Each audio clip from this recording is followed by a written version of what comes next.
80,000 people live inside a supervolcano that hasn't erupted in almost 500 years. That's not the crazy part. The ground beneath their feet rises by 1.5 centimeters every single month, not yearly. Every month.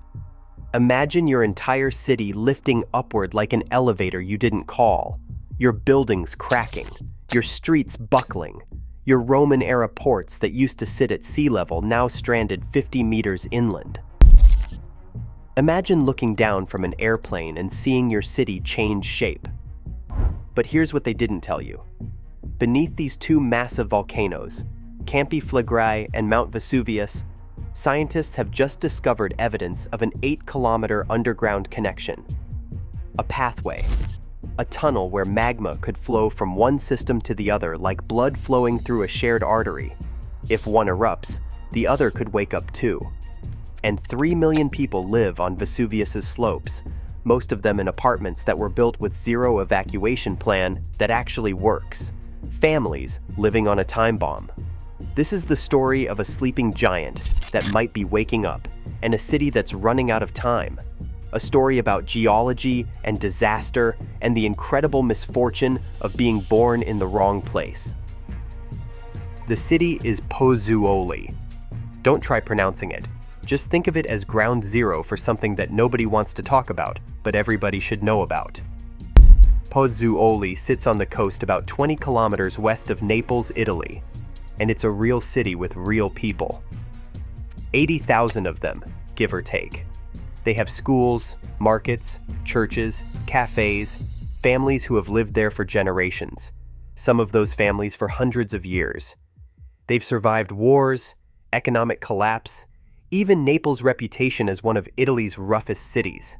They're not going anywhere. What makes Pozzuoli different from any other Italian seaside town is this. The entire city sits inside a volcanic caldera. Not on it. Inside it. A caldera is what's left behind after a volcano has a catastrophic eruption so massive that the volcano collapses in on itself, leaving a depression that can be tens of kilometers across. The Campi Flegrei, that's the Phlegrean fields in English, is a 13-kilometer wide crater that formed over thousands of years from multiple eruptions. It's old, really old. Its most recent eruption was in 1538, nearly 5 centuries ago. But old doesn't mean dead. Today, about 750,000 people live within this caldera or on its rim. 750,000 people living inside an active volcanic system. And for the past 2 decades, something has been happening to this volcano that nobody talks about at dinner parties, but that keeps geologists awake at 3 in the morning. The ground has been breathing, rising, destabilizing. Scientists call this bradyseism. The word comes from ancient Greek, brades meaning slow, and seismos meaning movement or earthquake. But there's nothing slow about what's happening to Pozzuoli right now, even though the word says there should be. Between 2023 and 2024, the Rione Terra, the oldest part of the city, perched on a peninsula that juts into the Gulf of Pozzuoli, rose by 132 centimeters. That's over 4 feet in just 18 months. The rate of uplift has reached 2 centimeters per month. Think about that. Your house doesn't move 2 centimeters per month. Your entire neighborhood does. The entire city does. This isn't theoretical. This isn't speculation. This is measured by satellite radar. This is verified by GPS stations embedded in the bedrock. This is real. And it's happening because deep beneath Pozzuoli, something fundamental is changing. A magma chamber. An underground reservoir of molten rock that's pushing the surface upward like a balloon being inflated breath by breath. Every month, the balloon gets bigger. The pressure increases. The rock above it gets stretched and stressed. Eventually, something has to give. In May 2024, the volcano stopped playing what might have been a waiting game. On May 20th, something shifted. Around 150 earthquakes rattled the region in just a few hours. The seismic network went crazy. Scientists monitoring the data in real time probably sat up straighter in their chairs. The strongest quake hit magnitude 4.4, the most powerful tremor Campi Flegrei had recorded since the current unrest began back in 2005. 4.4 doesn't sound that bad until you're standing in your living room and the pictures on the wall are shaking and your neighbors are screaming and 36 families nearby are being evacuated because scientists decided the risk had crossed a threshold. Not because of the quake itself, but because of what it meant, what it represented. Buildings that had stood for 300 years suddenly had cracks running through them like spiderwebs. People who had lived their entire lives in Pozzuoli began asking themselves the same question over and over. Is this where my story ends? Between 2023 and 2024 alone, the volcano generated nearly 4,000 earthquakes. Not all big, not all scary sounding, but all of them a symptom of the same thing: pressure building beneath the earth. In one single month in 2024, Campi Flegrei generated over 2,500 earthquakes. That's more than 80 per day. 80. Every single day. Some days had over 100. The seismometers were going off constantly. The ground is speaking, and what it's saying is simple. I'm not done yet. I'm restless. I'm building pressure. I'm getting ready. Or maybe it's just breathing. Maybe it's normal geologic behavior that just happens to terrify the 80,000 people living on top of it. Either way, the earthquakes kept coming. And people kept living their lives because what else can you do? What makes this entire situation truly insane, and I mean genuinely, catastrophically insane, is the connection to Mount Vesuvius. Here's the thing about Vesuvius that every person should know. It killed 30,000 people in 79 AD in a single day. One day. Just one day. The city of Pompeii was buried under volcanic ash, pumice and rock so fast that people didn't have time to leave. Bodies were flash frozen mid-motion as the pyroclastic flows hit them at 100 miles per hour. People were captured in their final seconds. A mother protecting her child. A dog trying to escape. A merchant trying to run. A man covering his face against the heat. Archaeologists found their forms preserved in ash like molds, permanent records of the final moments before death. The Roman historian Pliny the Younger watched it happen from across the Bay of Naples and wrote down every detail of what he saw. He described the sky going black in the middle of the day. He described ash so thick you couldn't see your hand in front of your face. He described the smell of burning sulfur filling the air. He described the terror. And today, that mountain sleeps on the opposite side of the Naples Bay, about 9 kilometers away from Campi Flegrei, Mount Vesuvius. The volcano that killed 30,000 people in 79 AD with just one eruption. 3 million people live on its slopes right now. 3 million people living on the side of a mountain that explodes. Living on borrowed time. Living with a debt that the mountain will eventually collect. If that just blew your mind, every subscriber is automatically entered in our monthly hoodie giveaway. Details are in the description. But the number that keeps scientists awake at night is this. Satellite radar has detected synchronized pressure changes beneath both volcanoes. When Campi Flegrei rises, Vesuvius shows signs of rising too. Not in the same way, not by the same amount, but in patterns that suggest something deeper is happening. Something connected, something shared. The two volcanic systems are not independent. They're not isolated problems that can be solved separately. Research published by the European Space Agency and corroborated by universities across Europe reveals that the two volcanic systems share something profound in common: a deep magma reservoir at 8 to 9 kilometers beneath the surface. Think of it like a subway tunnel running underground, connecting two cities. Magma can move through that tunnel. Pressure changes in one part of the system can affect pressure changes in another part. When Campi Flegrei starts inflating, it's not just pushing the rocks above it upward, it's potentially pushing magma sideways, toward Vesuvius. Alternatively, when Vesuvius starts to stir, and it is stirring, it could be warming the magma that feeds Campi Flegrei, adding more heat to an already pressurized system. Scientists call this coupling. The two volcanoes are coupled, linked, connected by a thread of molten rock that nobody could see until the last decade of satellite technology made it visible. One eruption could trigger the other, both volcanoes sitting 9 kilometers apart, 6 million people living between them. The math doesn't work in anyone's favor here. The math suggests a catastrophe. To understand why this is so dangerous, you need to see what Campi Flegrei has done before.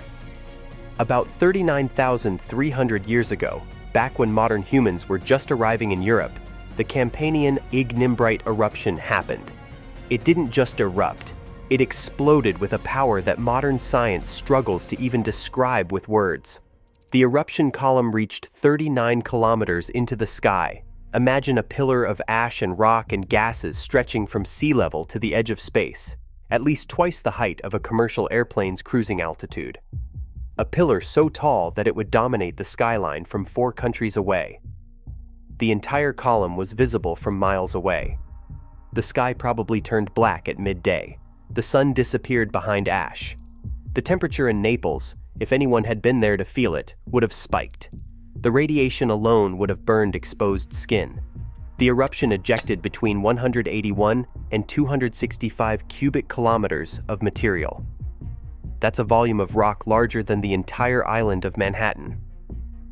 That rock, ash, and gas dispersed across an area of 3 million square kilometers. Ash fell across the Dead Sea. It reached the Russian plain. It reached northern Africa. Scientists have found traces of that ash in ice cores from Greenland. The eruption coincided with the arrival of modern humans into Europe and the extinction of Neanderthals.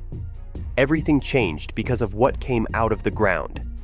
Now, 39,300 years later, the same volcano is waking up. The same magma chamber is filling again.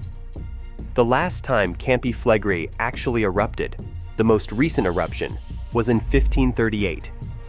A new mountain literally grew out of the ground in 1 week. It's called Monte Nuovo. A new volcano was born.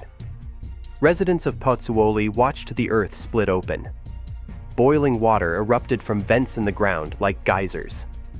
Ash fell on surrounding towns. Steam rose into the sky. When the eruption ended after a week, a 130-meter tall cone stood where a fishing village had been. The old thermal bath village of Tripergole, which had been inhabited since Roman times, was completely buried. Gone. Nobody died. That's the only reason history remembers 1538 as a minor eruption. But here's the difference between 1538 and today. In 1538, maybe 2,000 people lived in the immediate vicinity. Maybe. Today, 80,000 people live in Pozzuoli itself. 750,000 people live in the Campi Flegrei zone. And another 3 million live close enough to feel the effects of an eruption. The planet hasn't changed. The volcano hasn't changed. But the population has tripled, quadrupled, grown beyond any rational capacity for safe evacuation. Italy's evacuation plan for Vesuvius is one of the most elaborate contingency plans ever written by any nation for any natural disaster. Theoretically, it is a masterpiece. Bureaucrats have spent years planning it. Politicians have approved it. Military experts have contributed to it. In theory, it is flawless. In practice, it assumes something that might not happen, that there will be 2 weeks advance warning before an eruption. Scientists would see changes in seismic activity. They would detect gas composition changes. They would observe ground deformation. They would have time. 2 weeks, 14 days. In theory. The plan would evacuate 800,000 people in 72 hours, using 500 buses and 220 trains running every single day. People from Naples would be sent to 19 different regions across Italy, Sicily, Calabria, Apulia, Basilicata, Campania, Molise, Abruzzo, Lazio, Marche, Umbria, Tuscany, Liguria, Piedmont, Lombardy, Veneto, Friuli Venezia Giulia, Emilia-Romagna, and beyond. Logistically, on paper, it works. The numbers are sound. The routes are mapped. The capacity is there. But here's where the plan breaks down completely. It assumes evacuation will be smooth and orderly. It assumes people will actually leave their homes when told. It assumes there really will be 14 days of warning. Scientists do not know if any of that is true. In 1538, 6 months of small earthquakes preceded the eruption. 6 months. People had time.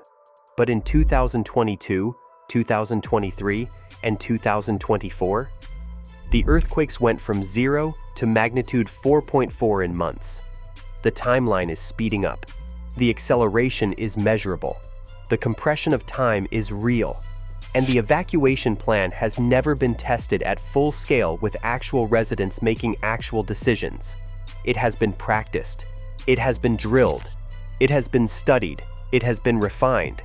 But it has never actually been executed.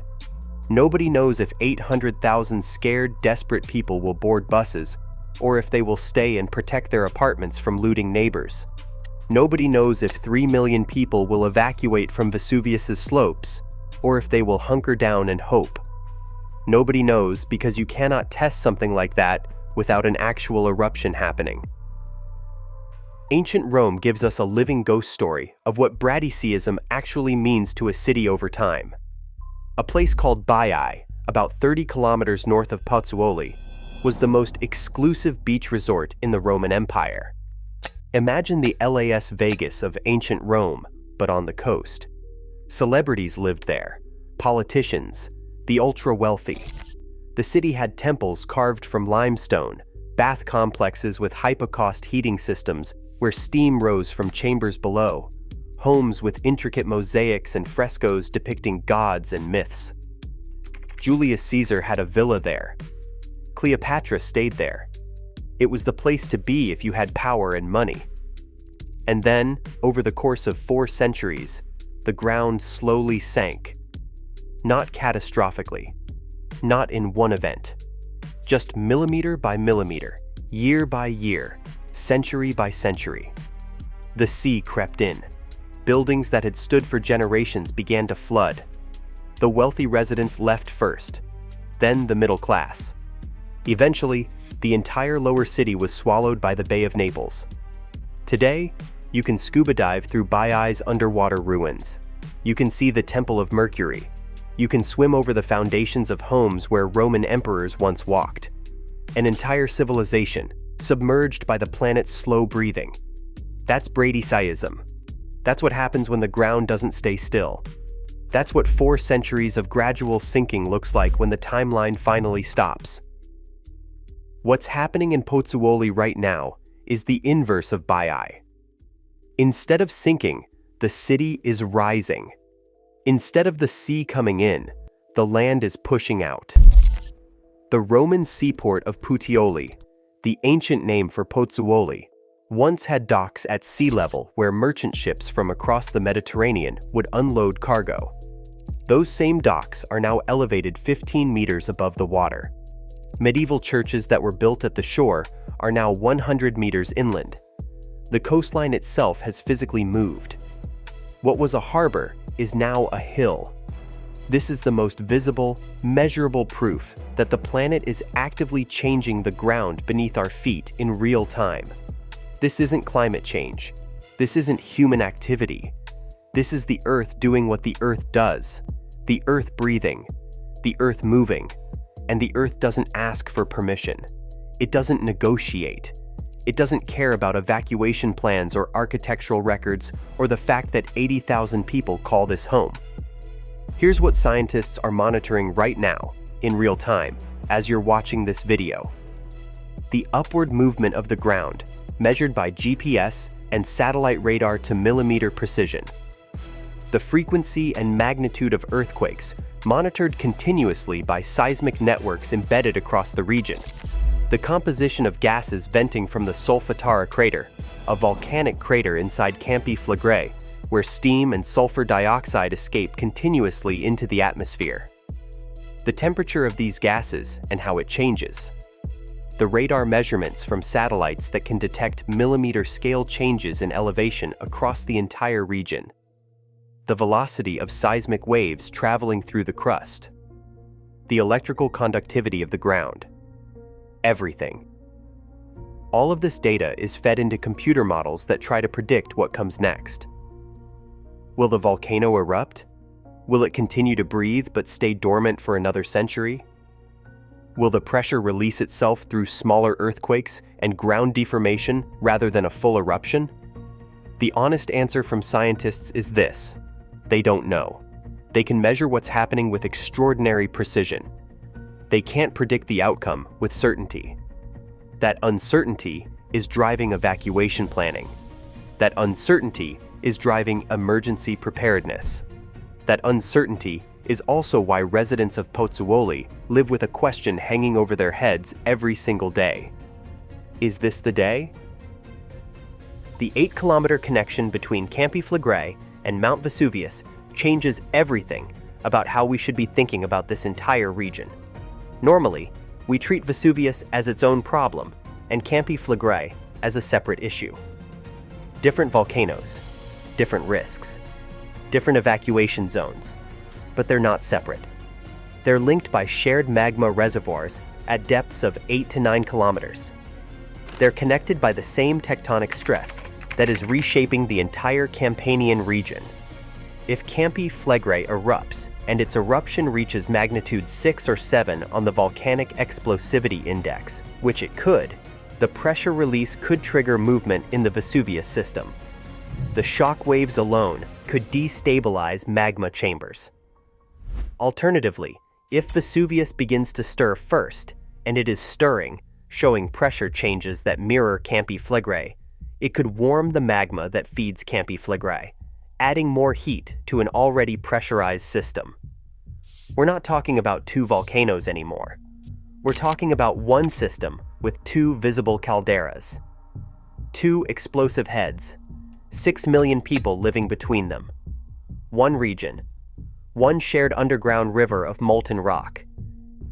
And if that system decides to wake up fully, not with small earthquakes and ground deformation, but with an actual eruption, what happens? A pyroclastic flow from Vesuvius would travel at 100 kilometers per hour. That's 62 miles per hour. The temperature would exceed 400 degrees Celsius, 750 degrees Fahrenheit. Hot enough to ignite wood from radiant heat alone. It would move faster than people can run, faster than cars can drive, faster than evacuation can happen. It would turn vegetation into carbon in seconds, turn human tissue to ash. Buildings would burn from the radiant heat alone before the flow even reaches them. Vesuvius is 9 kilometers away from central Naples. A pyroclastic flow would reach the city in less than 6 minutes. If that eruption happened at night, when people were sleeping in their beds, evacuation would be impossible.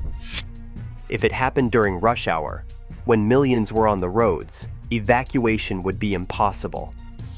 The red zone evacuation plan assumes you can leave, but some eruptions don't give you 6 minutes. They give you none. For Campi Flegrei, the danger is different, but equally severe. An eruption here would generate pyroclastic flows in all directions at once. It would produce an ash column visible from southern Italy. It would deposit ash across the entire Mediterranean Sea. It would disrupt air traffic across Europe for weeks or months. It would drop ash on the food supply across multiple countries, affecting agriculture for years. It would trigger global climate effects.